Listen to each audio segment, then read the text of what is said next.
Next I cell theory. बहुत simple है, 3 साइंटिस्टों ने मिलकर एक सेल थ्योरी दी। सेल थ्योरी के 3 पॉइंट्स हैं, अच्छे समझ लो। पहला मैथ्यू शिल्डन ने दिया। मैथ्यू शिल्डन ने क्या बोला? All plants are made of cells. इस दुनिया में जितने भी पेड़ पौधे फूल जो भी हैं, all plants are made of cells. बहुत सिंपल। फिर थियोडर शॉन आए। थियोडर शॉन ने क्या बोला? All animals are made of cells. इन्होंने कहा सारे जानवर और इंसान भी जानवर किससे बना है? सेल से। ये दोनों लोग ने थ्योरी साथ में दी। फिर एक और साहब आए, उनका नाम था रुडोल्फ वर्चू।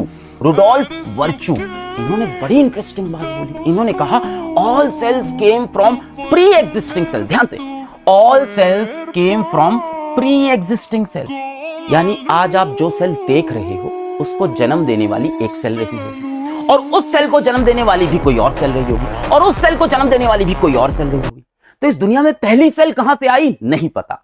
सेल थ्योरी यही बोलता है, all plants are made of cell, all animals are made of cells, and all cells came from pre existing cell. यहां मान लो आपको कोई सेल दिख रही है, ये सेल कैसे बनी? इसके पहले कोई सेल होगी जो टूट के ऐसे 2 सेल बनाई होगी।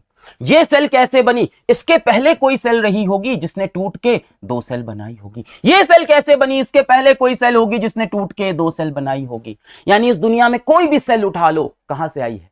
किसी प्रीवियस सेल से। ये वैसा ही है कि अंडा पहले आया या मुर्गी पहले आई, वही वाली प्रॉब्लम है। कोई भी सेल लो, कहां से आई? प्रीवियस सेल से।